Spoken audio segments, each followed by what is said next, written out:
kunin ang panig ng kontraktor pero hindi sila nagpaunlak. Hiningan namin ng opinyon ang dalawang dating mataas na mga opisyal ng gobyerno at ngayon madalas ding magbigay ng mga pahayag online. Si dating Finance Undersecretary at Professor Shelo Magno at dating Commissioner ng COA na si Heidi Mendoza. Anong masasabi niyo dito sa ginagawang investigasyon sa mga kinurakot na proyekto ng gobyerno? Very interesting kasi natutok ulit yung atensyon ng mga taong bayan dito sa mga matinding usapin ng korupsyon kahit alam naman natin nangyayari na talaga to at matagal nang nangyayari to, no? But it also sets an expectation sa Pangulo na may gagawin siya dito. Very strategic, very good PR yung isumbong mo sa Pangulo. But at the same time, ang sasabi ko nga, hindi ako umaasa na may mangyayari dito hanggat walang systematic at policy approach dito sa problema natin. Ako, ang pagtingin ko dito, napakalawak ng usapan at parang nagtataka ka, anong bago? Nakita na natin ito in the past, ano? Ang tanong ko, ano bang gusto dito?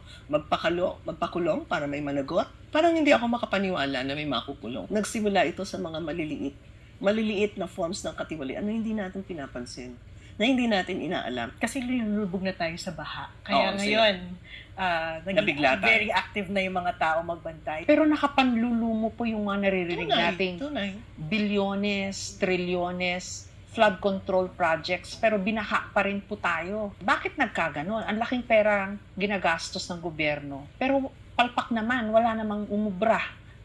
Anong tingin niyo ho doon? Usually ito may mga embedded items. Mahirap makita. Kaya favorite siya ng mga kontraktor. Madaling magtago ng kalokohan. Ano? Mas malaking kurakot Oo, sa flood control Oo, projects. Talagang million kagad or billion. Ano? Mhm. When you do the design, huwag ka mag-design na simple lang. Kailangan yung bonggang-bonggang design para mas malaki yung cost, di ba? Mhm. Pagdating sa execution, titipirin mo. Hindi mo gagawin yung as design, di ba? Pero hindi ko iniisip na gagawin nila ghost project. Kasi napakalaki nito para hindi makita di ba? Usually kasi, Jessica, ang ghost project, mga ano yan, yung mga easily na nadidispose na item. Remember yung walis tingting, di ba? Narinig mo yan, yung mga audit namin na ng walis Fertilizer. tingting. Oo, kasi madaling ma-consume, ma-dispose, no? Pero ito, flood control. Tapos ghost project. Ang ibig sabihin, kanyang katindi kakapal yung mukha ng mga nag-ano dito, di ba? The composition of the House members. Komplikado ang prosesong pinagdadaanan ng national budget. Mabusisi ang mga detalye. Una, ang mga local government unit magre-rekomenda sa DPWH kung anong mga proyekto ang kailangan sa kanilang mga lugar. Pag-aaralan ng DPWH at kung aprobado, isasama ng departamento sa proposed budget sa susunod na taon. Para naman maaprubahan ito, dadaan sa deliberation kung saan pwede itong baguhin ng mga mambabatas. At sa puntong ito raw, ayon kina Professor Magno at Commissioner Mendoza, nagsisimula ang anomalya o ang hocus-pocus. Professor Magno, you served in the finance department. Ang alam ko po sa birokrasya, napaka-tedious niya, ang daming rikititos. Pero paano? Naging tradition ay yung bicameral members can change. Pwede nang baguhin yung lahat ng content ng draft bill. Dito na nga natapyasan yung education, nawala ng budget yung PhilHealth, nagkaroon ng 200 billion plus allocation. Ang DPWH, dumoble ang budget ng House of Representatives. Nagdagdag 700 ng billion. billion na budget ang Senado. Tapos, dahil napakakapal ng dokumento na yan, wala namang summary na pwedeng i-review ng mga senators at congressmen. So, pirma lang ng pirma. Ba't kaya nila ginawa yun? Kasi greedy sila. Yung pagiging gahaman ay walang hanggan. In-exercise No nila ng point gusto. of satiation. In-abuse yung power of the purse, di ba? Yeah. Lokohan nga yung nangyayari kasi dapat may minutes ng meeting para alam mo sinong congressman o senador ang nagpa-insert, ang nag-decide doblehin ang budget ng Kongreso. Taong 2013 sa kasagsagan ng pork barrel scam dahil sa pagkakabuking sa mga ginawang anomalya ni Janet Napoles, idineklara ng Korte Suprema na wala ng pork barrel dapat ang mga mambabatas. Bagay na hindi natupad o nangyari dahil sa kasalukuyan, sa totoo lang daw, meron pa ring pork barrel ang mga kongresista at ang mga senador. ang intindi ko po sa sinabi nyo, Professor Magno, parang this is supposed to be the budget for priority projects, pero inuna nila yung sarili nilang mga interes. Yes. Yung mga proyekto that will gain for them more patronage. Yes. Puro EPAL projects kasi hindi sila maboboto kung hindi sila magiging EPAL, hindi nakita yung pangalan nila sa mga multiple purpose building na to. So, kailangan nating tandaan bilang mga mamamayan na kung legislators yan, ang trabaho niyan ay gumawa ng batas. So, kapag nakita niyo yung pagmumukha niyan, picturean niyo dahil illegal yung ginagawa niya kapag nag-post siya ng mukha niya sa project. At ang pinag-uusapan natin, flood control pa lang. Wala pa tayo doon sa ibang projects. Yeah. Di ba? Wala pa tayo doon sa farm-to-market roads. Yes. Nakadalasan nagiging farm-to-cockpit roads. Di ba? Oo, mga health Nauna Wala na pa pa tayo gumawa doon, ng mga cockpit, health centers. oo. Di ba? Tsaka yung mga asfalto, tsaka mga semento na Exactly. natutunaw. paulit-ulit. Kung ang ibang lugar sagana sa grasya mula sa gobyerno sa pamamagitan ng mga proyekto, ang Tayasan Negros Oriental Pasyente na to, dili kalabang karon. lulan ang isang pasyenteng kailangang isugod sa ospital.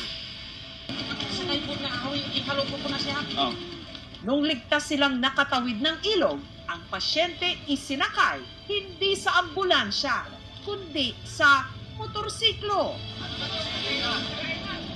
yan na yan.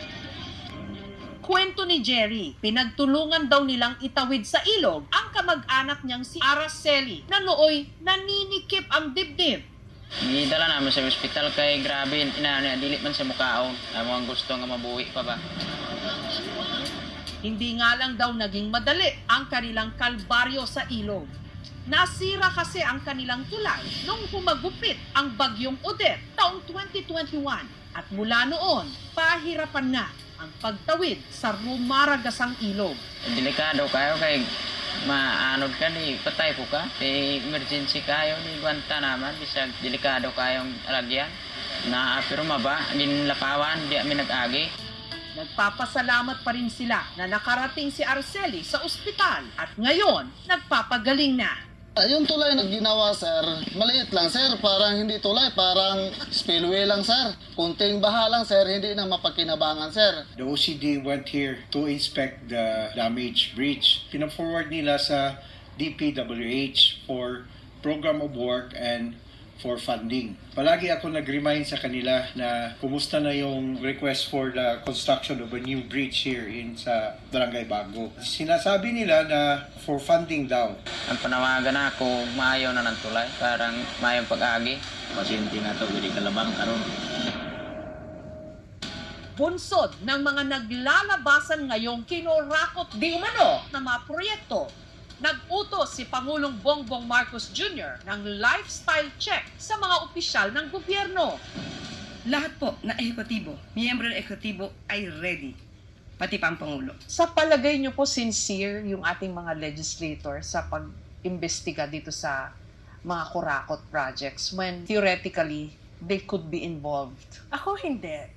You know why? Kasi pinag-uugatan nga nito yung 2025 budget. Who's responsible for all the insertions sa 2025 budget? Specifically, who was the APRO chair? That was Zaldico. And Zaldico's company is in the top 15. Ba't hindi pinapatawag ng Congress? Papatawag nila. Kapag pinatawag nila at pinag-explain nila si Congressman Zaldico, baka maniwala pa ako. But I doubt. Kasi ang tindi ng conflict of interest eh. So, ayun, inaaliw na naman yung taong bayan, but I don't think magkakaroon ng anything concrete na kakalabasan itong inisyatibo ng House mag-investigate.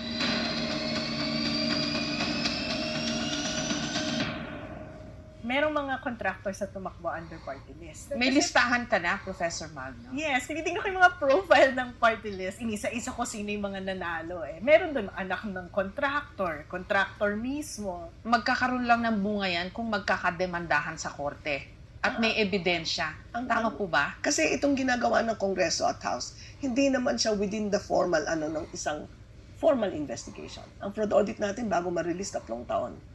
Tapos papasok sa ombudsman. Magfa-fact-finding bago another 1 year or 2 years. Saka pa lang dadalhin sa sandigan kung may recommendation. Remember, Jessica, yung final kong case nung sa Cotabato, buntis pa ako nung nag-audit. Nung lumabas yung kaso, yung pinakang final decision, 18 years old na ang anak ko.